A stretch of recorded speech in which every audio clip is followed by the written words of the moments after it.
Flight 229, you're clear for takeoff. Just like a flight plan, you have to know where you're going and how you will get there when you plan for retirement. Let Ryan Fleming help you chart out a course for your retirement with his intimate knowledge of financial planning and the airline industry. It's time for the Pilot's Advisor.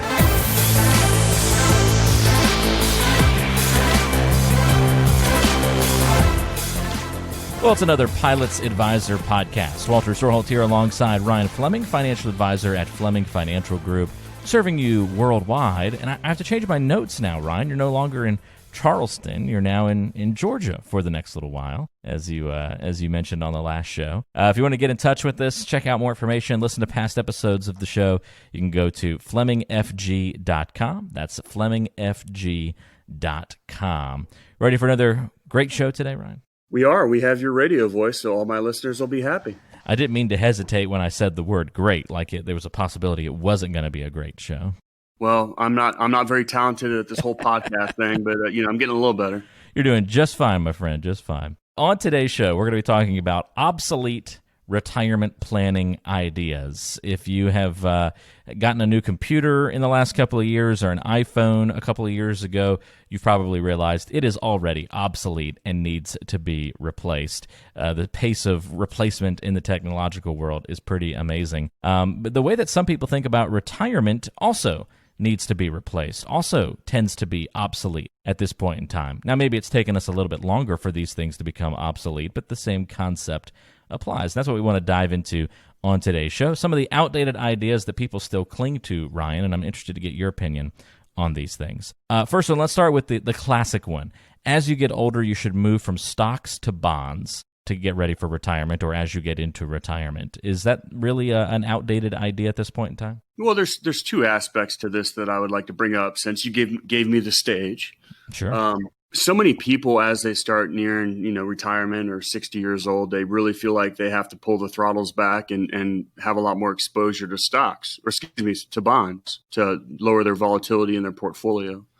However, it has nothing to do with your age. It has everything to do with your time horizon. So as an example, many of my clients are FedEx pilots that are going to have a pension, or, retired military that are going to have a pension. So if the majority of that 401k that you have, you're not going to be tapping into for your monthly income, your time horizon on most of that money is pretty far off, and you could be much more aggressive. Also, when you talk about it being obsolete, most studies have shown that you actually need those equities in your portfolio to actually get the returns to justify the 4% rule, which is another, other old, wisdom of what you could pull off your portfolio. But you actually need the exposure to equities to actually get those returns to beat inflation nowadays. Yeah, so it's interesting because it seems like something that's safe is to move into bonds from stocks, but what you often find today is that whole purpose of doing that, the safety, isn't necessarily there like it used to be back in the day. Well, for sure. And, you're not getting the same returns on bonds. But another problem that I see that happens with a lot of people's portfolios is you get bonds in your portfolio to lessen the volatility. But the only type of bond that has a negative correlation to stocks, meaning if stocks are going down, the bonds are going up, is short-term fixed income. So if you are buying any type of bond that is not a short-term fixed income bond, you're really not helping yourself at all. All you're really doing is accepting less return. So, if the market's up 6%, you're going to get your 3%. So it doesn't really make sense because you want to have something that has a negative correlation to stocks. Well, hey there. We hope you're enjoying listening to the Pilot's Advisor today. Just wanted to take a quick moment from the show to remind you that if you have any questions ever about what Ryan talks about on the program, need any assistance with your financial planning, need some guidance to get to and through retirement, or whatever financial questions might be on your mind, don't ever hesitate to reach out. The simple way to get in touch with Ryan is to pick up the phone and call or text 843-475-3038. Again, that's 843-475-3038. You can also find Ryan online at FlemingFG.com. That's FlemingFG.com.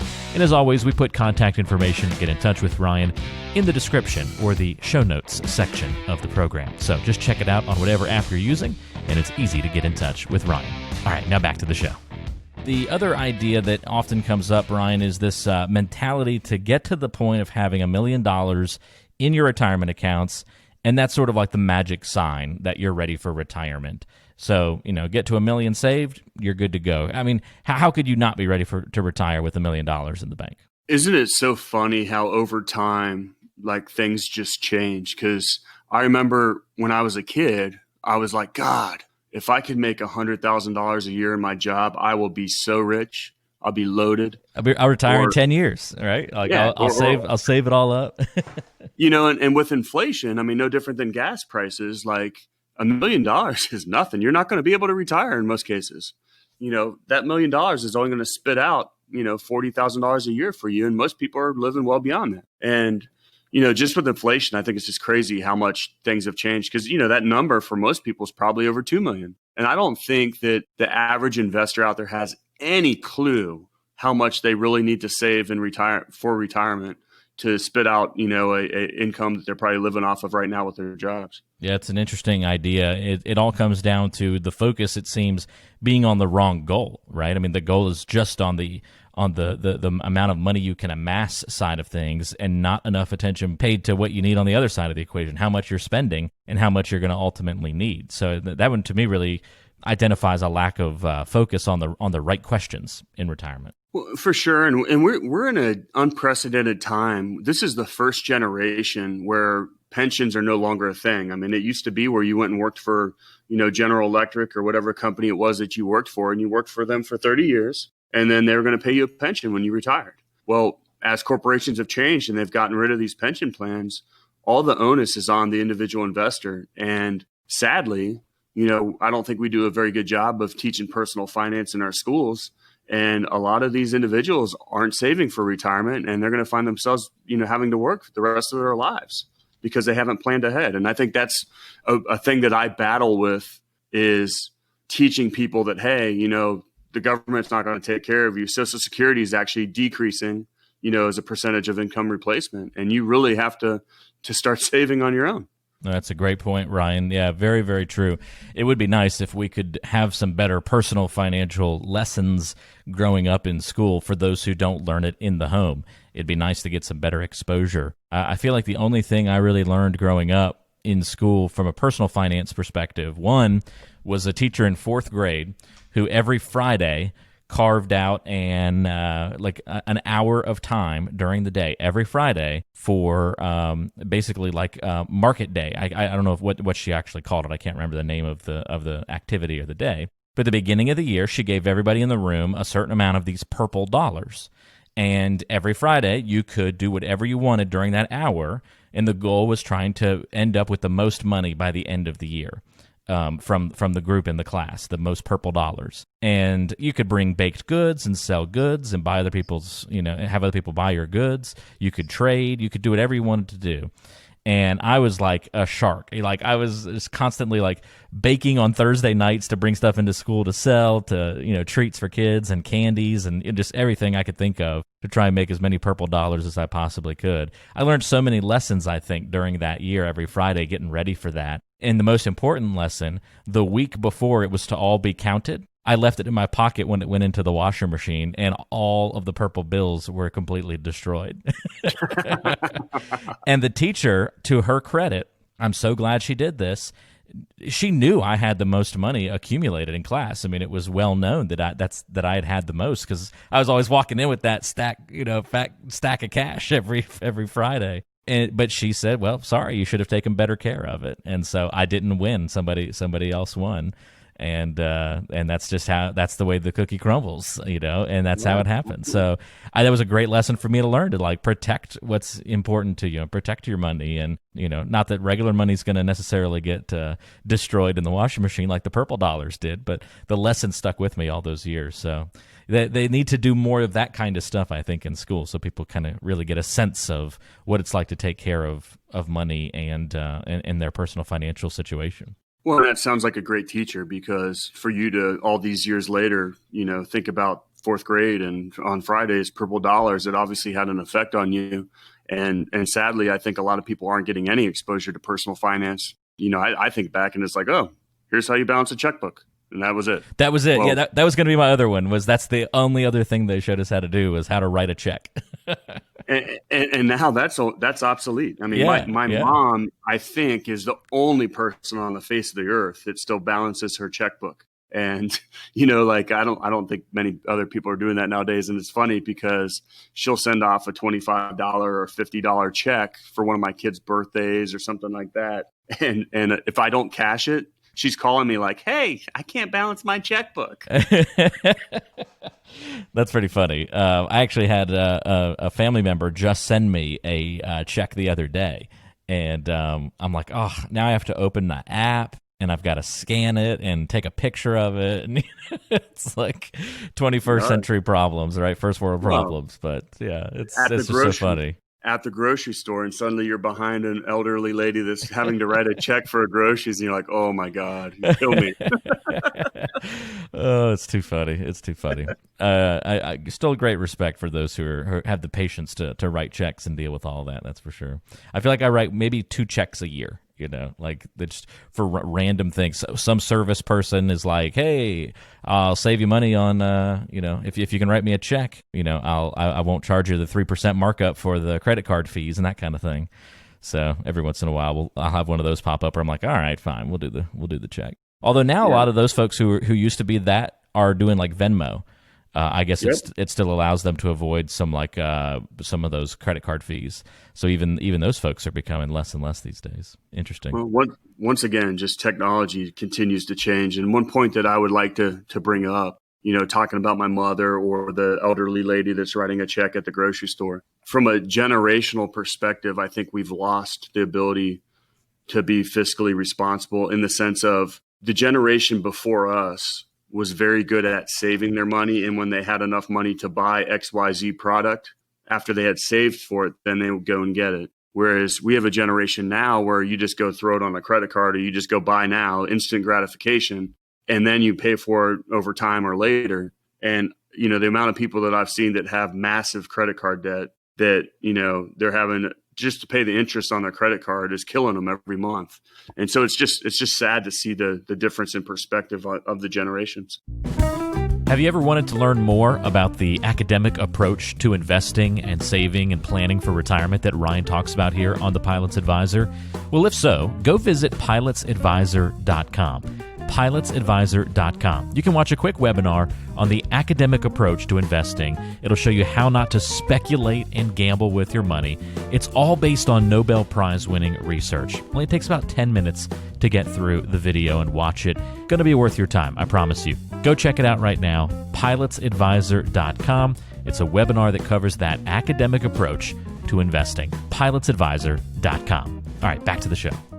All right, one more example of an obsolete retirement planning idea would be that you're going to need less income in retirement than you needed while you were working. So there's this idea is, that other side of the equation of, we talked about kind of the idea of how much money we need to amass. Well, now how do we turn that into income and what we're spending in retirement? And a lot of people just kind of assume, I don't know what the number is, Ryan. I feel like I've heard people throw out 80%. I've heard some throw out as low as 60%. You're only going to need 60% of, or 80% of what you spend on a daily basis in retirement. So, you don't need that as much as you think because of that. Well, the number that I use would be 80%, but that's possibly true, but often not the case. I mean, some people have big travel plans, or they want to, go join the golf club and golf every day. And the reality of the situation, you might need even more in retirement than what you need as you're working now, because the other factor is you're not at work, from 9 to 5 days a week. So now when you're not going to work, it's like, oh, well, let's go to lunch today. Hey, let's go visit, these friends, and all those those bills add up. So I would argue, this point that you might need more in retirement. And then also a factor to consider is that, there's different timelines as you retire. And they talk about, if you broke it up into thirds, we'll say, that you have your go-go years. And this is probably right after you retire. that you're doing all these vacations and traveling or whatever. But as you get older, you start having those no-go years. And that's where you're spending less on travel, but you're spending a lot more on medical expenses. That's a great point, Ryan. So some big changes could be in the cards for retirement planning spending habits, but it sounds like even if the habits change, the amounts might all end up being still the same. So might not be the safest bet to guess on the underside there. Yeah, and another thing I'd like to throw out, since we're talking about this, is so many other people assume they're going to be in a lower tax bracket in retirement. And I don't really think that's the case either, because you end up losing a lot of your write-offs, once your children are out of the house and what have you. And the other aspect with that is that, in my opinion, with what we have going on with Social Security and our national debt, I think taxes can only go up. And the consequence of that just being that the money that's in those 401ks and IRAs is even less of yours if that happens, right? Well, absolutely. And I want to bring this up too, because I talk about this all the time with my pilot clients. I go, hey, and this is before they had Roth options and 401k plans. So some of these older pilots I go, hey, you got, let's say $1.5 million in your 401k. You think that's your money, right? And he's like, hell yeah, that's my money. And I'm like, no, actually, you have a partnership with the United States government, and a portion of that is theirs. And with the stroke of a pen, that percentage can change overnight. And I don't think people actually think about, those tax deferred plans that they have, that the government actually owns most of that, or not most of it, but, a large portion of it. Yeah, it's a great point too, Ryan. So many people, I don't think, realize the tax implications of their portfolios, and it's such a big deal that often goes unaddressed inside of plans. Well, if anything we've talked about today, maybe you've based your retirement on the idea, or your financial planning on the idea that you're going to move from stocks to bonds as you get older, or you've just been shooting for that target of $1 million without really knowing why, just sort of shooting for that one number and then sort of crossing your fingers and saying that should be enough. We'll see how it all plays out. Don't base your retirement and your plans off of, kind of those hopes and dreams and assumptions. We want to put together solid financial plans, and that's what Ryan does for pilots all across the world. If you want to get in touch, it's very easy to do so. All you have to do is call or text 843-475-3038 is the number. That's 843-475-3038. Or go online to FlemingFG.com. That's FlemingFG.com. And we'll put contact info in the description of today's show, so it's easy for you to find. Ryan, thanks for the help. This was a good one, I think, to discuss. We probably could continue listing out some of these obsolete retirement planning ideas, but that's probably good enough for today. For sure, Walter, and I appreciate you being on the show today, and look forward to a future episode where I want to throw the tidbit out there for our listeners that we're going to talk about some eye-opening stats that are showing how Americans save today versus maybe how they've done it in the past. Very good. We'll feature that on an upcoming episode of The Pilot's Advisor, so make sure you come back and tune in for that. For Ryan Fleming, I'm Walter Storholt. Thanks for joining us. We'll talk to you next time. You've been listening to The Pilot's Advisor, featuring Ryan Fleming, a financial advisor at Fleming Financial Group, serving clients worldwide, but based out of Charleston, South Carolina. If you have any questions for Ryan on what we've talked about on today's show, maybe a future topic idea, or want to talk more about getting a complimentary review of your financial plan, here's the best ways to get in touch. You can go online to the website FlemingFG.com. That's FlemingFG.com. You can also email Ryan. It's simply ryan@FlemingFG.com. Or you can call or text to get in touch. 843-475-3038 is the number. That's 843-475-3038. Thanks for listening to The Pilot's Advisor, and don't forget to subscribe on your favorite podcasting apps. We're on Apple Podcasts, Spotify, Google, Stitcher, TuneIn Radio, and many more locations. So whatever app you like to use, search for The Pilot's Advisor podcast today and subscribe so you never miss an episode. Information is for illustrative purposes only and does not constitute tax, investment, or legal advice. Always consult with a qualified investment, legal, or tax professional before taking any action.